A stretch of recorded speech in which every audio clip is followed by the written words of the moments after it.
여호수아 6장은 본들 여리고 전투에 대한 이야기입니다. 하나님이 어떻게 전쟁해야 될지를 잘 가르쳐 주셨는데 우리가 생각하기에는 정말 그 방법 맞습니까? 라고 할 만한 평상시 전투하는 방법이 아닙니다. 그냥 가서 이걸 전쟁에서 지겠다고 작정하지 않으면 그런 방법 쓰지 않죠. 6일 동안 한 바퀴 돌고 7일째 되는 날에 7바퀴 돌고 있어. 모두 13바퀴를 제사장을 앞세워서 그 성을 빙 돌면 그 성이 무너질 것이다 라고 하는 말을 믿는 것이 안 믿는 것보다 훨씬 더 어려웠습니다. 여리고 전투가 우리에게 보여주는 것은 뭐냐면 앞으로 이제 가나안 땅에서 벌어질 전투는 어떤 특정 방법론이 승리를 가져오는 것이 아니다. 군사력의 승리가 결정되는 것이 아니다 라고 하는 것을 보여줍니다. 그러니까 하나님께 대한 순종이 유일한 승리의 길이다 라고 하는 것을 사실은 상기시켜 주죠. 왜냐하면 대제국 이집트를 이기고 나온 출애굽 사건 자체가 말도 안 되는 사건이었습니다. 그들이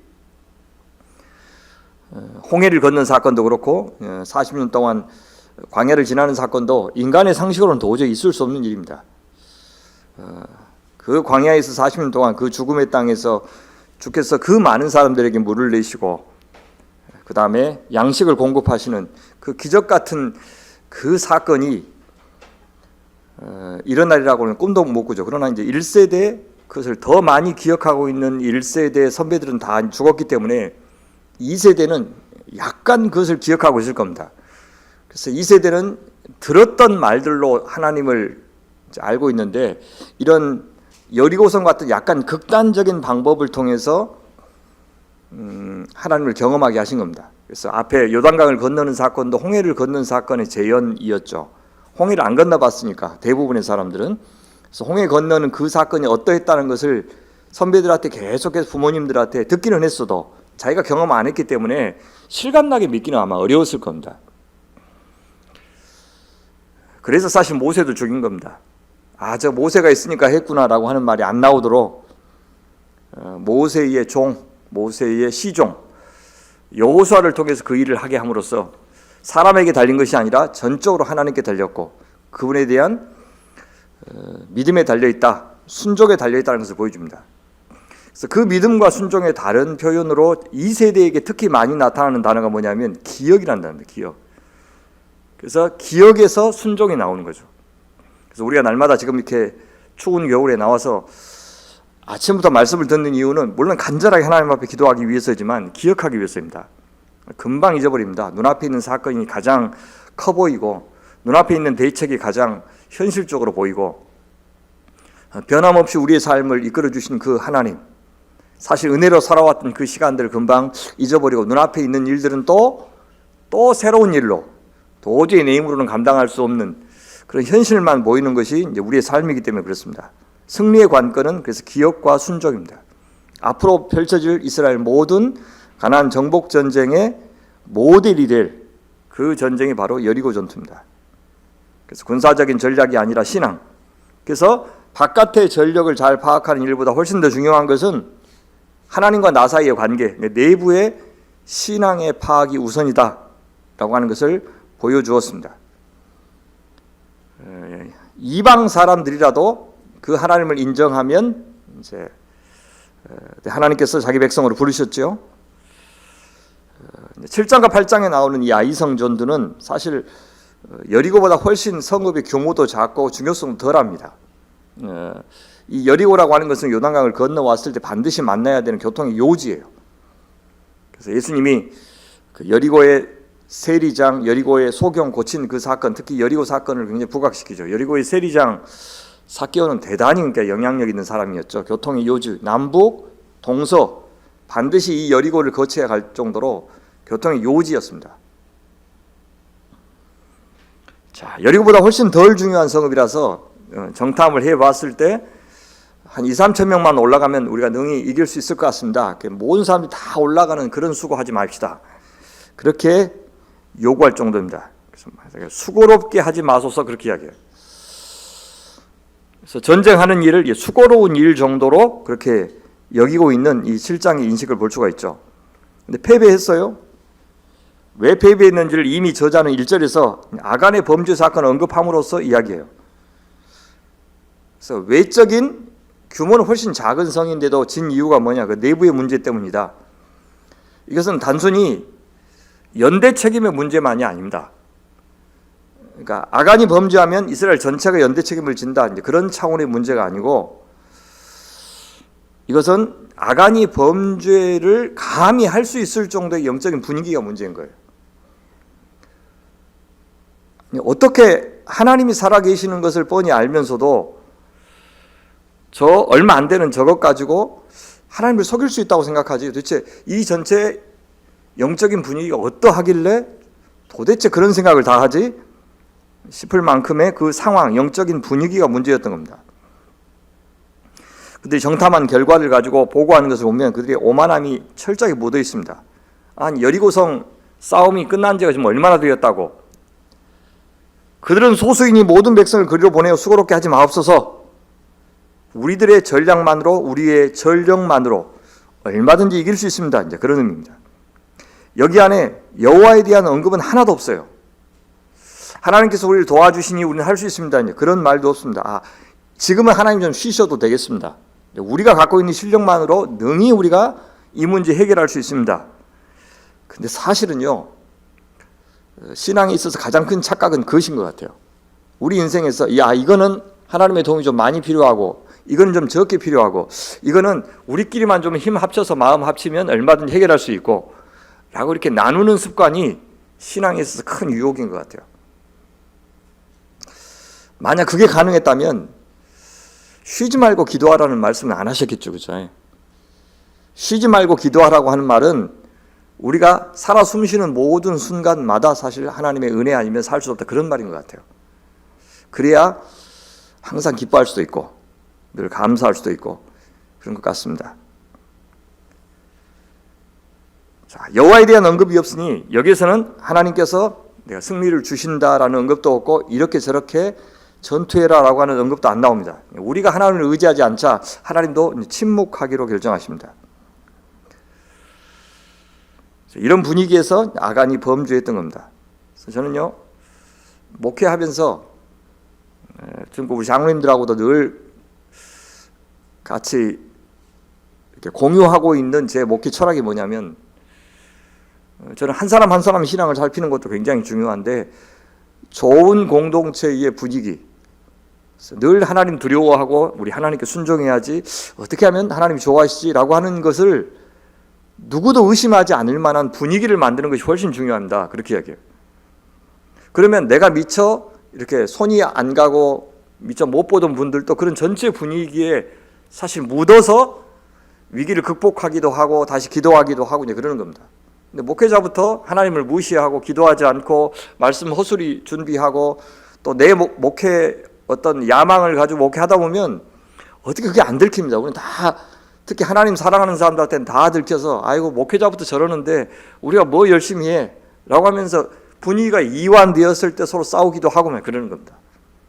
그래서 우리 장로님들 늘 만나면 우리가 먼저 바로 서서 우리가 얼마나 하나님 두려워하는지, 하나님 의지하는지 꼭 우리가 보여주자고, 그걸 제일 중요하게 생각을 합니다. 그래서 매주일 예배 때 말씀이 좋으면 그때 은혜 받고 말씀이 안 좋으면 은혜 안 받는 게 아니라, 내가 하나님 두려워하는 마음으로 여기 섰을 때는 좀 말씀이 부족해도 성도들이 하나님 앞에 가서 하나님 배웁는다고 저는 그렇게 믿고 있습니다. 사람한테도 마찬가지입니다. 그 사람이 능력이 있는지 그렇지 않는지 그건 별로 제가 안 봐요. 능력 있는 사람 안 좋아하는 사람이 어디 있습니까? 근데 그 사람의 태도, 그 사람의 분위기를 많이 봅니다. 저 사람이 풍기는 분위기, 태도, 저것으로 사람을 저는 많이 판단하는 편입니다. 그는 하루아침에 형성이 안 되기 때문에 그렇습니다.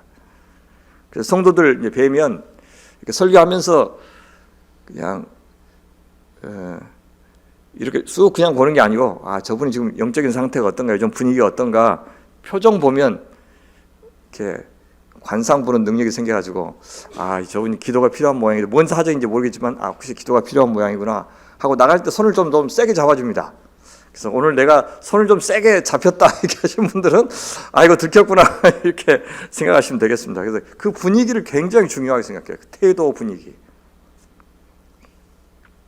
7장 전투에서 졌습니다. 벌써요. 지니까 백성의 마음이 물같이 녹았다 이렇게 얘기합니다. 이 표현은 앞에 이제 여리고 사람들이 광야의 하나님, 홍해의 하나님의 소식을 듣고 그 이스라엘이 다가온다는 소식을 듣고 마음이 물같이 녹았다 할 때 썼던 표현이에요. 그러니까 우리가 하나님을 의지하지 않고 하나님 우리 안에 안 계시면 우리의 마음이 그렇게 녹아버립니다. 그래서 세상에 그동안요 전투에서 한 번이라도 사람 죽은 적이 없었어요. 근데 36명이나 죽어요. 처음으로 죽습니다.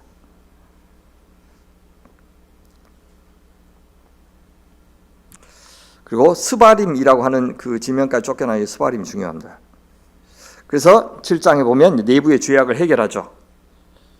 개인적인 범죄, 한 가문의 범죄인데 하나님께서 공개적으로 그것을 처리하십니다. 21절 보시면 아간이 훔친 것이 들키죠.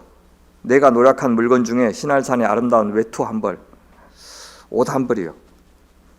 은 200세겔, 그 무게가 50세겔 되는 금덩이 하나, 그걸 탐내서 가져왔습니다. 엄청나게 많은 것 아니죠. 그를 내 장막 가운데 땅속에 감추었는데 은은 그 밑에 있나이다 라고 있어요. 그러니까 이 일을 가족들이 몰랐을까요? 다 알았죠. 다 압니다. 그 장막 밑에까지 파고 그걸 숨기는데 사람들이 모르겠습니까? 그러니까 한 가족 전체가 몰살한 거죠. 이건 누구하고 비교됩니까?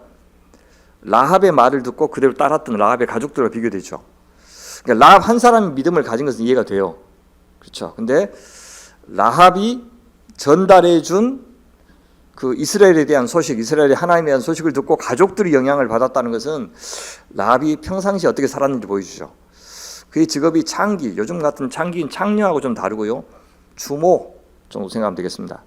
그 일을 했지만은 그 가족들에게는 되게 선한 영향력을 미쳤다라고 하는 것을 알 수 있죠. 그래서 그 가족 전체가 한 마음이 되어서 구원을 받았던 라합의 가족과 아간의 가족 있죠. 아간의 가족이 이렇게 대조되고 있습니다. 여기 보면 우리가 불순종하면서까지 이 세상에서 우리가 챙기는 것, 그 실제로 그렇게 대단하지 않다는 것을 보여줍니다. 하나님과 바꿀 만큼 우리가 손에 쥔 것, 우리가 간절히 기도하면서 하나님 이건 꼭 주시기 바랍니다. 그건 당연해요. 여러분 그 기도 드리는 것이 아무 문제가 아닙니다. 그런데 그것보다는 한 발짝 더, 한 번 더 뭘 기도하냐면 주님께서 원하신다면 그 기도가 빠지면 안 돼요. 그래서 이 기도가 이루어져서 하나님 잃어버린 경우가 참 많이 있습니다. 이거 주십시오. 이거 꼭 채워줘야 됩니다 하면서 그 대가로 하나님 잃어버린 것이 많으니까 하나님 이 기도 제목이 이루어지면서 하나님 당신이 더 영광 받기를 원합니다 라고 하는 그 기도를 한 번이라도 더 해야 됩니다. 그 사람들은 별것 아닌 것 이렇게 얻으려고 너무 큰 것, 심지어 이 형제들의 목숨까지 잃는 그런 일을 했습니다. 자, 그렇게 처리하니까 이제 8장 전투가 벌어지는데 하나님이 직접 주도하시죠. 놀랍게도 7장에서 침묵하셨던 하나님께서 말이 참 많아지십니다. 전투하는 방법까지 알려주시고 승리도 약속하셔요. 매복 공격과 유인 공격을 합쳐서 해라 그렇게 이야기하죠. 용사 3만 명을 뽑으라. 그래서 5천 명 매복시키고 2만 5천 명을 유인해서 그렇게 해라. 여호수아는 그 유인하는 조에 속해라 그렇게 이야기하셔요. 여러분 하나님이 함께 하시지 않는 전쟁일 때 이스라엘이 몇 명 참석했습니까? 한 2, 3천 명 갔죠. 하나님이 함께 하시는 전쟁에는 무려 3만 명이 출전하라고 이야기합니다. 좀 앞뒤가 안 맞는 것 같죠. 하나님이 도와주신다 그러면 훨씬 적은 숫자가 가도 되지 않겠어요? 그죠? 하나님이 다 해주실 거니까 몇 명 안 가도, 그리고 하나님이 해주신다고 믿는 상황이에요. 지금 앞에는 안 믿는 상황이었고 이번에 믿음도 있는 상황이니까 훨씬 적은 사람이 가도 훨씬 더 효율적으로 전쟁할 수 있지 않을까 그렇게 생각하는데 주님은 3만 명이나 가라고 그래요. 아이성은 그렇게 크지도 않은데 나중에 한 1만 2천 명, 그 성 안에 있는 사람들 수 세보니까 한 1만 2천 명밖에 안 돼요. 근데 3만 명 가라고 그래요. 지금 대통령 관저에 몇 명 있습니까? 군인들. 그렇죠? 저 같으면 인해존술로 그냥 한 5천 명 그렇게 보내면 될 것 같은데 나한테 경찰청장 시켜줬으면 금방 잡았을 것인데 예, 이제 잡겠죠. 주말에 좋은 구경 날 것 같습니다. 박종준한 그 경호처장은 그런 줄 알고 이제 금방 나와가지고 빠져나와서 손절했죠. 대통령하고. 머리 좋은 것 같아요. 예, 그래서 죽기보다도 그렇게 해서 살려고 나온 것 같아요. 비겁하기도 하고. 예, 어쨌든 3만 명이 참석했어요. 이게 무슨 말이냐면 이건 하나님이 우리의 도움이 필요해서 그렇게 하신 게 아니고 한 사람이라도 더 하나님의 전쟁을 직접 경험하게 하려고 그렇게 하신 거예요. 한 사람이라도 더 하나님의 전쟁을 자기 백성이 경험하게 하려고 그렇게 한 겁니다. 그래서 우리 인생에서 수고롭게 겪는 모든 과정, 그것이 다 영적 전쟁이죠. 그 과정에서 능하신 주님이 역사하시는 것을 겪어서 하나님을 체험적으로 알도록 하나님 주신 기회입니다. 그래서 우리는 아예 기도할 때 하나님 순탄하게 뭐 해주십시오라고 기도를 할 필요가 없어요. 이제 그렇게 안 해주시니까. 기도해도 그런 기도는 철저하게 거절하십니다. 왜냐하면 그게 우리한테 별로 도움이 안 되니까. 거치는 과정마다 하나님을 알고 경험하고 믿음이 커지고 은혜를 알고 내 주변 사람들도 생각하게 되고 아프지 않았으면 모르는 사람들, 내가 이 경제적으로 빈곤하지 않았으면 절대 이해 못하는 사람들, 그걸 한 사람이라도 더 알게 하시고 그다음 내가 건강했을 때 받았던 혹은 넉넉했을 때 입었던 그 은혜를 기억하게 하시려고 하나님이 주신 모든 과정들이에요. 인생은 그것을 기억하고 하나님을 인정하는 것, 그것이 전부입니다. 남는 것은 이 사람밖에 없어요. 나머지는 다 이 사람이 되기 위한 과정이고 수단이고 껍데기들이에요. 그것이 본질이 아니라고요. 그래서 이 본질을 하나님 챙기시기 위해서 주신 모든 것들인데 그것도 하나님 다 필요 없어요. 그냥 딱 알맹이만 주세요. 이렇게 해서는 이루어지지 않는다는 거예요. 왜? 존재가 완성되지 않는단 말입니다. 그래서 하나님이 이번에는 이 과정 겪게 하시는구나 라고 이렇게 받아들여야 되죠. 아, 이번엔 이렇게 막히는구나. 이번에 이런 어려움이 있구나. 이번에는 이걸로 기도하게 하시는구나 라고 순간순간마다 하필이면 왜 나한테, 하나님 왜 우리한테, 이렇게 말할 것이 아니고 이번에 이걸 겪게 하시는구나. 좀 속은 상하고 좀 마음은 안 좋고 그냥 지나갔으면 좋겠다 하는 기대는 누구든지 다 있는데 겪게 하시는구나. 예, 감사합니다. 하나님 받겠습니다. 부디 그 과정에서 주님을 더 잘 만나게 해주십시오. 이게 변함없는 우리의 기도여야 돼요. 항상 한결같은. 그래서 이 하나님의 전쟁을 경험한 이후에 앞으로 가나안에서 정복 전쟁에 임하는 이스라엘의 영적 DNA가 형성이 될 겁니다. 그래서 어떤 교회가 어떤 색깔을 갖고 있느냐는 그동안 교회가 겪어왔던 일들에 이 교회가 어떻게 대응하느냐가 그 교회 교인들의 DNA를 결정해요. 그래서 여러분들이 교회에서 한 가지 문제가 생겼을 때 힘있고 돈 있는 사람 가지고 얼른 해결해버리는 그런 방식이 아니라 우리 같이 기도합시다. 하나님께서 이 어려움 주신 것은 또 엎드리라고 하신 겁니다. 또 옆에 지체들 챙기라고 지체들의 어려움 생긴 겁니다. 우리 또 함께 누구누구를 위해서 기도합시다 하면, 그렇게 같이 기도해 왔던 이 교회의 문화가 성도들 각 개인의 삶에 다 영향을 미치는 거예요. 교회에서 겪는 이 어려움들이 성도들의 일상에서도 겪는데 그 직면했을 때 어떤 DNA를 이 교회로부터 배웠느냐가 성도들의 소위 라이프 스타일을 결정하는 겁니다. 자, 하나님이 승리 약속까지 주시죠. 아이 왕과 그의 백성과 그의 성읍과 그의 땅 꼬박꼬박 이야기했어요. 왕, 백성, 성읍, 땅 다 네 손에 넘겨주었다. 이미 승리 끝났다. 그렇게 말씀하셔요. 1차 전쟁에서는 없었던 약속이죠. 승리에 임하는, 전쟁에 임하는 이스라엘 백성들의 마음에서 이미 전쟁의 결과가 정해졌다는 그런 말입니다. 그래서 여러분들 지금 간절하게 기도할 기도의 제목을 갖고 이게 나왔는데 그 마음이 이미 결과를 결정했다고요. 여러분들이 원하는 대로 되었을 때 그것이 승리가 아니고 이미 여러분은 승리하신 거예요. 그 결과가 어떻게 되었던지 간에 하나님 앞에 간절히 매달리면서 기도하는 이 심정이 이미 여러분들에게 승리가 결정된 그런 일이다라고 생각하시면서 임해야 된다. 이렇게 기도했는데 왜 하나님 결과는 이렇습니까? 이게 아니고 이미 승리했어요. 이미 네 손에 넘겨주었다 라고 말씀하십니다.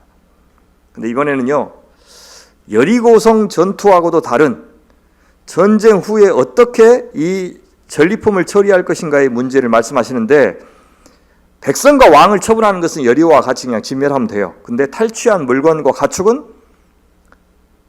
스스로 가지라 그렇게 얘기해요. 아이성에서 뺏은 것은 너희들이 나누어 가져라 그렇게 이야기해요. 저는요, 처음부터 하나님께서 이렇게 결정하셨을까? 그럴 수도 있고, 저는 아간의 범죄를 보면 사람들이 좀 여리고성 와가지고 보니까 휘둥걸하죠. 아이고, 한 번도 못 봤더니 귀한 것들, 문명들 이런 것들을 보니까 갖고 싶다, 내 거 삼고 싶다는 마음이 다 있겠죠. 주님이 그런 마음 가지면 안 돼. 없이 살아. 그냥 돌아다니면서 천막치고 그렇게 살아. 그렇게 하지 않으시고 어떻게 해요? 그렇게 갖고 싶어하는 마음을 저는 헤아려 주셨다고 생각해요. 그러니까 배려해 주시. 그래, 이번에는 좀 한번 가져봐. 사이좋게 나눠 갖고 고기도 좀 나눠 먹고 가축 같은 거 해가지고 너희들이 좀 갖고. 그래서 우리가 뭔가를 갖고 싶고 소유하고 싶은 그런 욕망들 있죠. 제가 이번에 포틀랜드 갔는데 날씨를 몰라가지고 춥게 입고 왔어요. 공항에 갔더니 참 센스 있는 그 교인이, 여기 김제 출신의 교인이 있어요. 우리 교회까지 한번 왔다간 그 교인이 그 잠바를, 콜롬비아라고 포틀랜드에서 나는 잠바가 있어요. 그 잠바를 사놨어요. 그래서 다 입혀줬는데 얼마나 따뜻한지. 근데 그걸 입고 이제 한국에 왔는데 선제가 물욕이 없어요. 사실은 원래 물욕이 없고 사주라 그래도 그냥 마다 그러고 멋부릴지도 모르고 그 제 옷을 굉장히 유심히 쳐다보는 거예요. 그러면 이것이 마음에 든갑다 고 내 옷장이 있으니까 너 나하고 키 맞으니까 다 네가 입어 하고 주거든요. 하나도 안 입어요. 제가 이제 그저께 목요일 날 졸업식을 했어요. 졸업식은 너무 춥게 입고 온 거예요. 그래서 오늘 아빠가 옷 입어라 네가. 그러니까 하고 딱 받아가지고 그 다음부터 지긋이 됐어요. 제가 눈치를 채고 제가 저 갖고 싶어 하는구나. 그걸 줬는데 여간 서운하더라고요. 너도 좋아했는데. 엄마가 또 그 마음 알고 여보 올 겨울은 옷 하나 사재. 그래가지고 그거 내가 직구해 줄 테니까 그거 하나 내가 사주면 입으라고 아무 말 하지 말고. 그래서 내가 노는 아직 안 했는데 예수도 안 하고 그 마음을 아시고 하나님 주신 것 같아요. 왜 그 마음이 이건 죄악입니까? 아니죠. 자연스러운 마음이죠. 그래서 하나님이 그냥 배려하신 것 같아요. 그래 알았어. 이번엔 네가 한번 누려봐. 저는 그러신 것 같아요. 그래서 실제 전쟁 계획을 따라서 이제 합니다. 어떤 계획이냐면 5천 명이 뒤편이라고 돼 있는데 서편이에요. 사실 서편에 매복합니다. 5천 명. 2만 5천 명은 막 쳐들어가는 척해요. 아이성에 있는 안에서 보던 왕이 저것들 달라드네. 앞에 승리한 경험이 있기 때문에 이번에도 싸워서 이길 것 같이 해서 군사들이 싹 나오죠. 문 열고. 그러면 그때 쭉 해서 한참까지 가면 뒤에서 매복해 있던 5천 명이 성 안으로 들어가서 성을 불태우면 그 신호가 돼요. 근데 불태우는 그 시점을 누가 가르쳐주냐면 주님께서 가르쳐줘요. 주님께서 지금 들어가라. 지금 불태워라. 그러면 그 불이 딱 보이면 그 신호가 돼서 도망가던 사람이 뒤로 딱 돌아서 그때부터 양동작전을 펴는 거예요. 그죠? 2만 5천 명과 싸우고 뒤에서 후미에서 공격하고. 그래서 승리하게 하실 것이다 라고 이야기해요.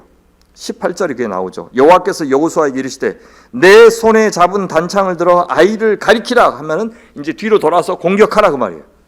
그때를 딱 알려주는. 그러자 일시에 성에서는 불을 지르고 양동작전을 하고 23절에 보면 아이 왕을 생포하여 여호수아 앞에 끌어온다라고 이야기합니다.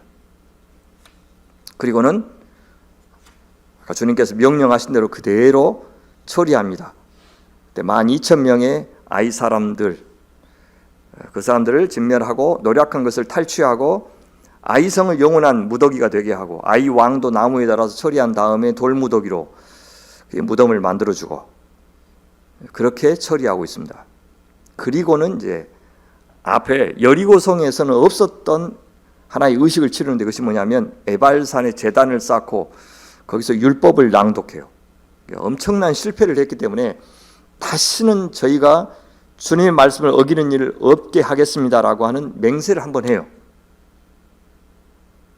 그래서 율법의 모든 말씀을 낭독한 다음에 모세가 명령한 것은 여호수아가 이스라엘 온 회중과 여자들과 아이 그들 중에 동행하는 거류민들 앞에서 낭독하지 아니한 말이 하나도 없었더라.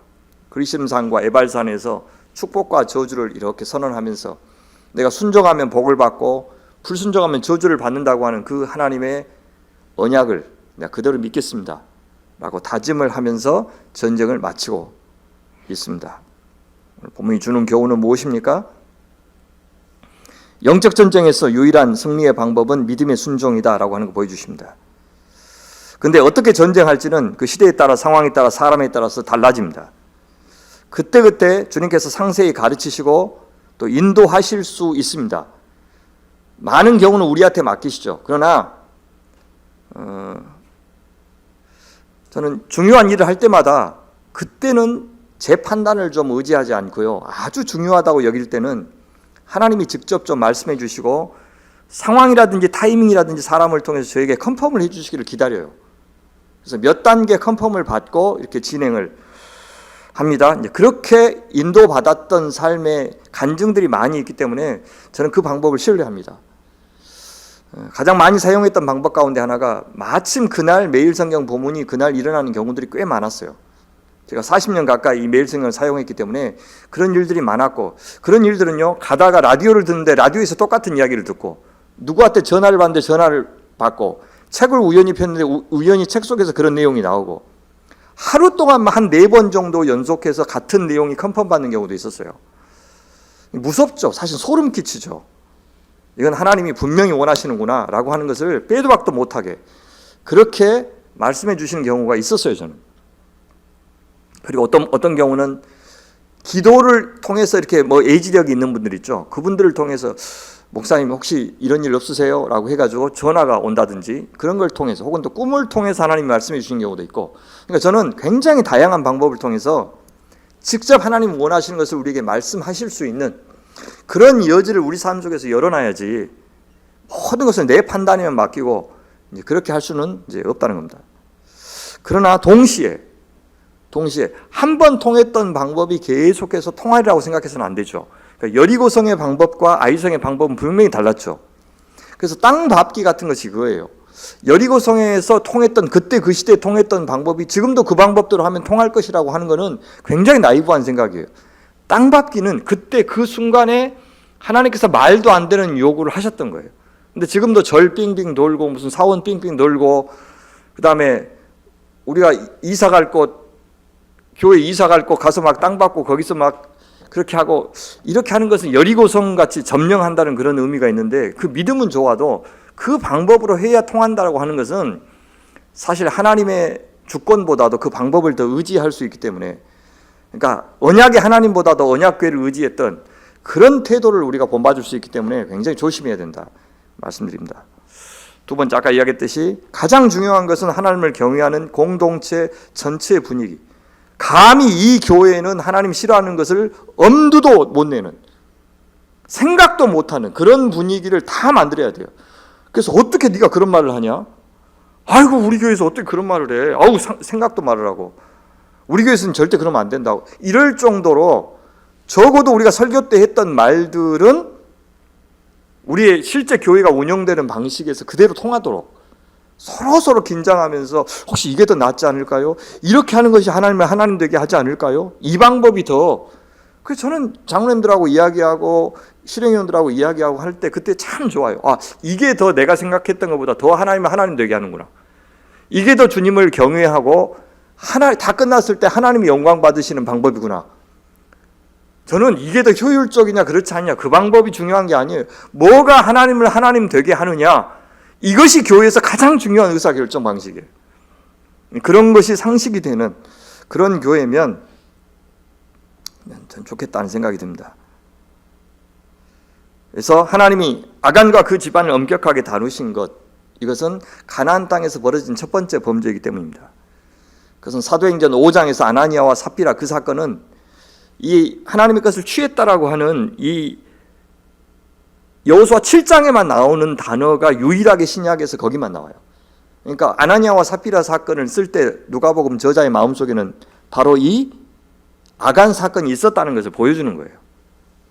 그래서 초대교회가 시작하고 첫 번째 범죄였던 그 아나니아와 삽비라를 참 엄하게, 그래서 다루시는 것은 그 첫 사례이기 때문에, 첫 사례에 대해서 관대했을 때 이런 문제가 생기는 거죠. 앞으로 이 정도 해도 괜찮구나. 왜 우리나라가 이런 계엄 같은 사건이 벌어집니까? 한 번도 그 무도한 계엄을 했던 세력들이 처벌을 받은 적이 없어요. 제대로 받은 적이 없어요. 첫 번째 계엄이 언제입니까? 52년도예요. 52년도. 한참 전쟁하고 있을 때 이승만이가 계엄해가지고 국회에서 뽑던 대통령을 어쩌면 자기가 대통령 안 될 것 같으니까 전체 국민투표로 바뀌어버린 거예요. 그것도 계엄해가지고 군 가둬놓고, 미국이 물론 허락했지만. 그리고 4.19 때 하해하는데 국민들이 원하면 내가 물러나겠습니다. 그렇게 이야기했죠. 근데 같이 있었던 기자들은 다 어떻게 들었냐면 국민이 원하지 않으면 나 끝까지 있겠습니다라는 말로 들었대요. 그래서 끝까지 안 물러나는 거예요. 경무대 그대로 지키고 있었던 거예요. 안 물러나고. 그런데 미국이 이제 압력을 가하고 막 시위가 커지고, 그 다음에 미국이 하와이 내줄 테니까 하와이로 떠나라, 안전하게 보장해 주니까 그때 나왔어요. 그러니까 그 사람은 나갈 생각이 없었던 거예요. 전두환이 저렇게 자연사한 것이 지금 이렇게 이명박 사면해주고 박근혜 사면해주고 다 사면해주니까 정권만 바뀌면 얼마든지 자기가 사면 받을 것이라고 하는 생각 때문에 이렇게 무도한 짓을 범한 거예요. 첫 번째 사례가 없었던 거예요. 친일파들이 제거되지 않고 그대로 떵떵거리며 살았잖아요. 그래서 이 사례가, 첫 번째 사례가 중요했던 거예요. 그래서 저는 엄하게 다루셨다는 그런 생각이 듭니다. 철저한 진멸이 잔인한 전쟁인가? 그러면 악을 그대로 봐주는 것이 그러면 인도적인가? 계속해서 그들의 우상 숭배를 용인해야 되는가? 그렇게 하면서 하나님이 무시를 당해도 괜찮은 것인가? 거기까지 가야 돼요. 그러니까 우리 인간을 생각하면 무조건 용서하고 봐주고 해야 된다고 생각하지만 하나님이 400년 동안 참으셨다고 그러잖아요. 4대 만에 400년 동안 참아서 죄가 관영해서 더 이상 기회를 줘도 안 바뀔 거니까 심판한다, 그렇게 말씀하셨어도 그래도 하나님 너무하신 거 아니에요? 라고 이야기하는 것이 얼마나 정당한가 우리한테. 그래서 하나님은 더 참으세요, 더 기분 나빠하세요 라고 하나님에게 자꾸 뭔가 더 요구하고, 인간은 언제까지든지 기회를 얻어도 좋다고 우리가 판단하는 것이 과연 그것이 신앙인가 하는 생각이 드는 겁니다. 그렇게까지 순종하지 않고 계속해서 기회를 달라고 한 진짜 이유가 무엇인가? 선택적 순종이 아니라 철저한 순종. 그렇죠? 너 그거 다 진멸해라. 하나님 이 정도는 뭐 괜찮지 않습니까? 뭐 우리는 사람 아닙니까? 내가 그래도 이만큼이라도 순종했지 않습니까? 이 정도는 좀 봐주셔야 안 되겠습니까? 하면서 선택적 순종하는 것을 주님께서 원치 않는다는 겁니다. 왜요? 그 선택적 순종이 사실 전부기 때문에. 그 무엇과 같냐면 잃은 양 한 마리가 하나님한테는 100마리하고 똑같은 거였어요. 그래서 이 한 마리를 포기할 수 없었던, 그 하나님은 온전함을 원하셨던 그 하나님의 마음처럼, 하나님 뭐 일만 제가 좀 하나님 불순종하는데요, 99만큼 잘하는데 그 문제 삼지 마세요. 이 정도는 좀 봐주십시오. 하나님한테는 그 일이 100이라는 거예요. 100. 그래서 그 일이 아니라 나는 온전함을 원한다, 철저한 순종을 원한다 라고 하시는 그 하나님의 뜻을 잘 생각해서 우리가 원하는 만큼이 아니라 주께서 명령하시는 만큼 순종하는 것이 믿음이다 라고 하는 것을 에발산에서 제단 쌓아놓고 모세가 우리에게 준 말씀을 하나도 빼놓음없이 다 낭독했다. 다. 몇 가지는 너무 어려우니까 뺀 것이 아니고 다 낭독했다라고 하는 그 말 속에 저는 들어있다고 생각합니다. 그래서 하나님, 제 부족한 거 제가 압니다. 날마다 유혹과 시험과 또 내 한계 속에 늘 울고 엎드리는 거 알고 있습니다. 그러나 저는 온전하기를 원합니다. 주님, 온전히 주님께서 말씀하신 거 알아들은 만큼은 더디더라도 순종하는 길로 나가기를 원합니다. 그렇게 우리의 기도가 좀 바뀌어야 되지 않나 그런 생각이 듭니다. 그렇게 하나님 주시는 승리를 축복으로 받아 누리는 여러분 되시기를 간절히 바랍니다. 거룩한 전사이신 우리 하나님 아버지, 주님의 지혜와 능력으로 주께서 약속하신 그대로 아이성을 당신의 백성들 손에 넘겨주신 그 귀한 역사 오늘 아침에 묵상하게 하시니 감사합니다. 무려 3만 명이나 참전했지만, 한갓에서 잠을 자면서 그들이 수고도 했지만, 전쟁 끝나고 누구든 하나님의 승리였다고 고백할 수밖에 없는 그런 전쟁이었습니다. 하나님, 저희의 인생도 그렇게 되길 원합니다. 주님만 의지하게 하여 주옵소서. 아주 세세한 데까지, 아주 구체적인 데까지 주님께서 간섭하여 가르치시고 준비하시고 맡겨드릴 수 있는 저희가 되게 하여 주시옵소서. 그것을 때로 말씀을 통해서 또 지체들을 통해서 상황을 통해서 주님께서 알려주실 때 겸허한 마음으로 귀 기울여 잘 듣는 하나님의 자녀들 되게 하여 주시옵소서. 우리가 원하는 만큼 순종하는 것이 아니라 주님께서 됐다 잘했다 하실 때까지 순종하도록 도와주시옵소서.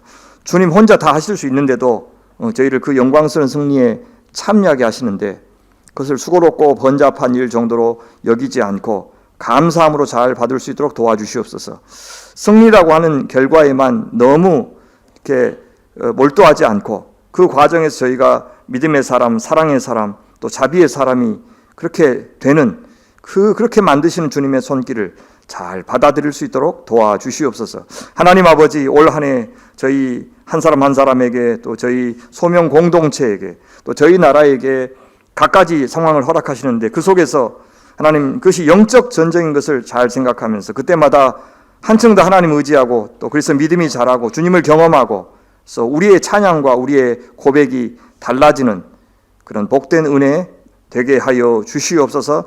이 아침에 주신 말씀 온종일 잘 기억하여 내일 하나님 앞에 드리는 온전한 예배의 마음으로 잘 준비되게 하여 주시옵소서. 감사하며 우리 구주 예수 그리스도의 이름으로 기도하옵나이다.